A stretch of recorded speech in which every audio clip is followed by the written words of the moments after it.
In this video lecture, we'll be solving this problem, flip equivalent binary trees, which is a Leetcode medium problem.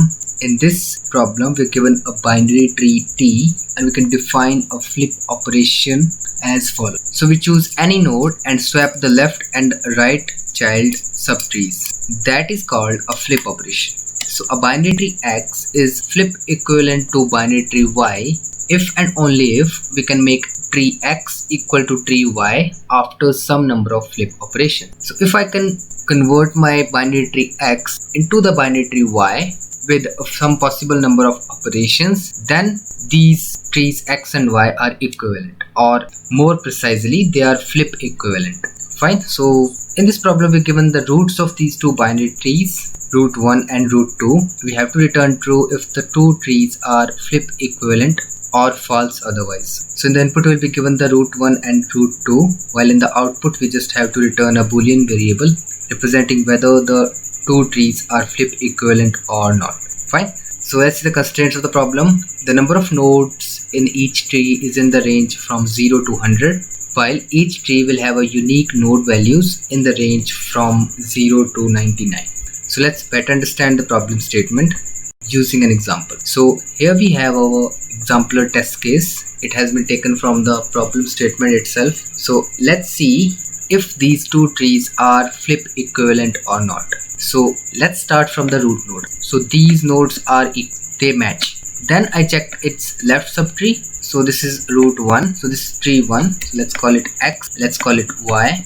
I check the left subtree of this tree X and the left subtree of the tree Y, and I see that they are not matching. This 2 is not matching with 3. That means there has to be a flip. Then I check the right subtree of the binary tree Y if it matches with the left subtree of X, and I check this, and here I find that 2 is matching with this 2. That means there is a flip. So we have a flip here. Fine. So these nodes are matching. So then I move to the left child of this subtree rooted at node 2, and it has node 4 as its left subtree, and I check the left subtree of this subtree rooted at node 2, which has left subtree as node 4. So they are matching, and this is also our base case because this node do not have any child nodes. Fine. So I simply return true for this type of case when I have a single node and the values are matching. Fine. So I return true for this type of case. This is my base. So then I move back to node number 2, and then I explore its right child, which is subtree, which is this subtree. Then I explore its right child. Then I explore its right subtree and the right subtree of the node 2 for binary tree Y. And here I'm again comparing its root node, which is node 5, and it is matching with the root node of this subtree for binary tree Y. And then I repeat the same procedure. So there is no flip in this case. The nodes are matching. Then I move to the left subtree of this tree rooted at node 5, and I see node with value 7. And I see the left subtree of this tree as well. But here they are not matching. Here I have a node with value 8. So I match this node with the right child of the node 5. And it is matching. So this 7 is matching with the right child of node 5. So these nodes are matching. Fine. Then I check, and this is my base case. So the left child of node 5 is matching with the right child of node 5 for both of these trees. So I return true for this particular case. Then I have to check if the right child of the node 5 is matching with the left child of the node 5 or the remaining child of node 5. And the answer is yes, 8 is matching with it. So there is again a flip. Fine. So how many flips we have till now? We encountered one flip at the root node. The root of the left subtree is matched with the root of the, so we have one flip for the root node. The left subtree for binary tree X is matched with the right subtree for binary tree Y with root 1. This is one flip. Then for the left subtree of the tree X, we have another flip at this position. At this position here for these leaf nodes. 7 is flipped with 8 for this right sub in my tree Y. So I have encountered 2 flips till now, and the nodes are matched. So this has, so the left subtree of binary tree X rooted at node number 1 is matched with the right subtree of the binary tree Y rooted at node number 1. The root node always matches. Then I move to the right subtree of node 1 for binary tree X and I try to match this right subtree with the left subtree of node 1 for binary tree Y here. So I'm matching this with, and here I'm checking this root node is matching with, so 3 is matching with 3. Then I move to the left subtree for this node 3 and I find a node with value 6, while here I do not have any left child for node 3 in the binary tree Y. So I try to match this child with the right child of the node 3 in the binary tree Y. So this 6 is matching fine. Then I match the right subtree for node number 3 with the left subtree of the node number 3 for both of these trees, and I have null nodes for both of the trees here, and they are again matching. Hence there is a flip because the left subtree for node 3 in binary tree X is matching with the right subtree of node 3 in my binary tree Y, and the right subtree for node 3 in my binary tree X is matching with the left subtree of node 3 in my binary tree Y. So there is again a flip. So there are 3 flips till now, but the subtree here is matched with the subtree here. Fine. So all the nodes in the binary tree X are matched with all the nodes in the binary tree Y with some flips. That means by performing some number of flips in this binary tree X, I can obtain my binary tree Y. Hence the answer for this test case would be true. How can I solve this problem? Till now you may have idea for a recursive solution, because what I am doing here, I am simply starting from the root node. I am going to the left subtree for binary tree X and I am checking the left subtree with the left subtree of binary tree Y, and I am performing this procedure recursively for each node. That's what I am doing. And let's see how we can build the code for this intuition. So we need to find the recursive solution for the idea which I explained in the previous slide. So what I'm doing is I'm going to every node of this tree X and every node of this tree Y, and I want to check if the node on which I stand in the binary tree X is matching with the node in the binary tree Y. So 1 is matching with 1. This is the first case. If it is the case, if the nodes are matching, like here 1 is matching with 1, then I will try to compare the left subtrees for these nodes. So the left subtree of this node 1 in binary tree X, which is this, I will try to match this subtree with the left subtree for node 1 in the binary tree Y. That is this. I will try to match these subtrees, and I will try to match the right subtree of the node 1 in binary tree X with the right subtree of the node 1 in the binary tree Y. So that's the idea. If they match, this is a one case, this is the first case. If the left subtree of the binary tree X matches with the left subtree of the binary tree Y, and the right subtree of the binary tree X for node 1 matches with the right subtree of the node 1 for binary tree Y. So this is the case number 1.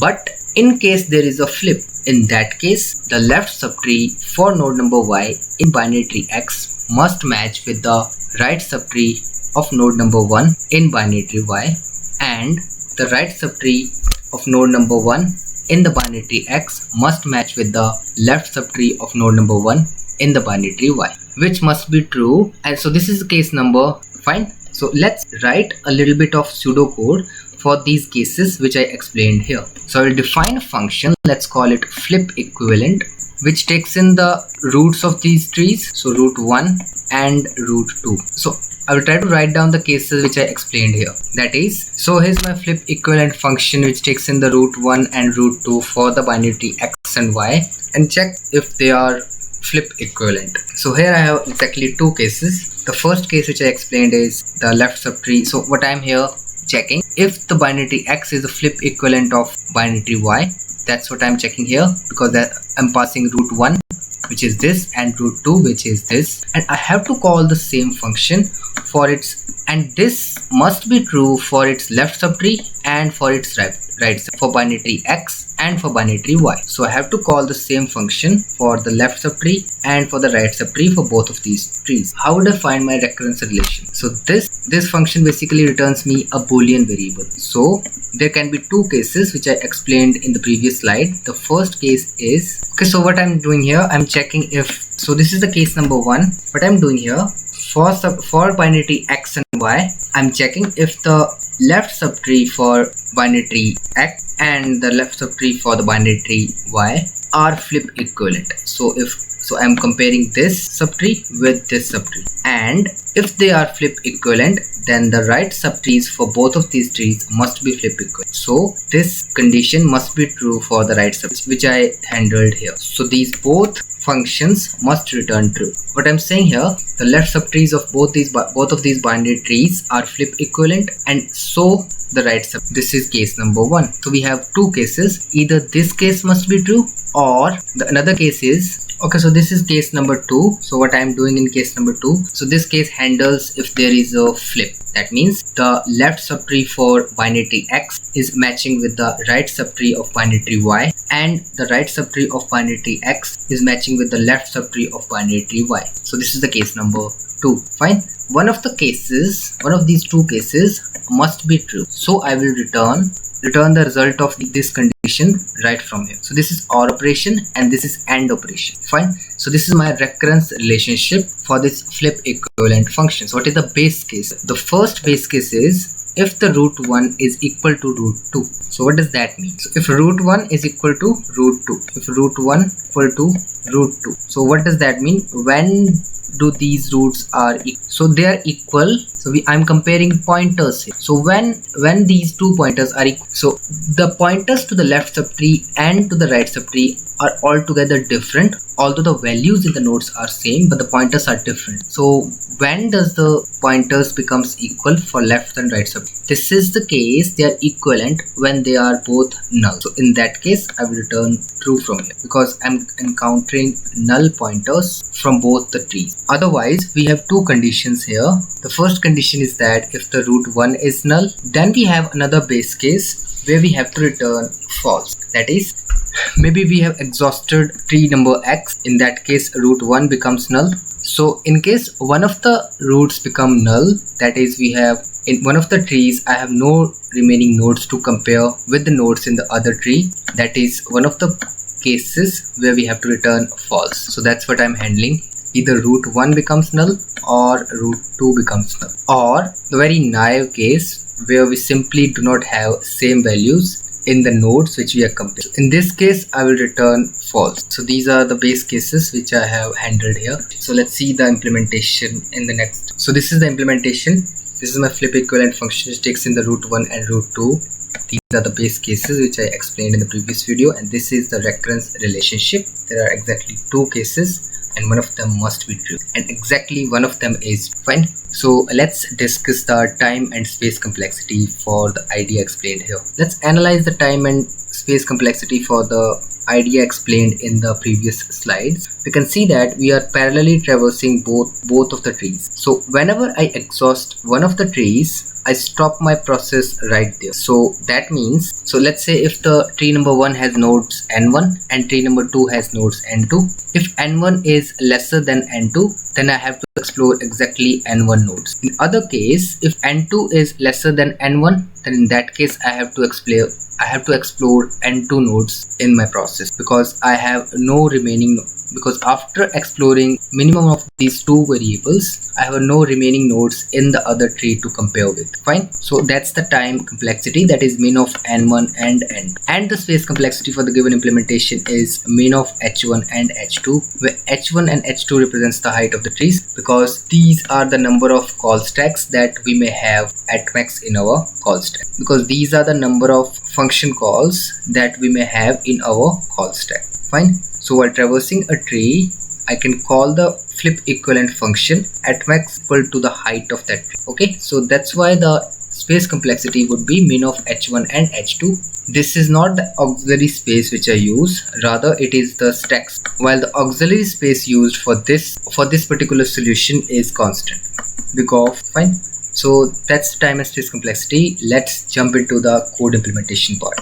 Okay, so this is my solution class, and this is the structure for the tree node, and this is my function flip equivalent, which takes in the roots for both the trees. And the base case for this problem would be if the root 1 is equal to the root. So this is the case when both of these roots are null, then I will return true right from here. Then I will handle the case when one of the tree is exhausted, or root 2 goes null, or the value for root 2 is not equal to the value for root.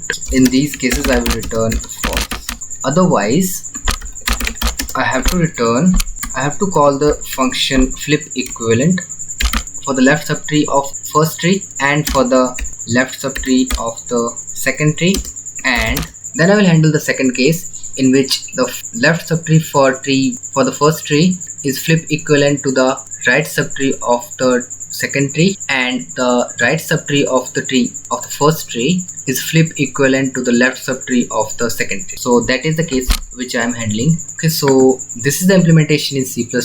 Let's see the implementation in other languages. So this is the implementation in Java, and this is the implementation in Python language. So that's all for this video. If you like the video, then hit the like button and make sure to subscribe to my YouTube channel and give your feedback in the comments below. I will see you in the next video. Till then, take care. Bye bye.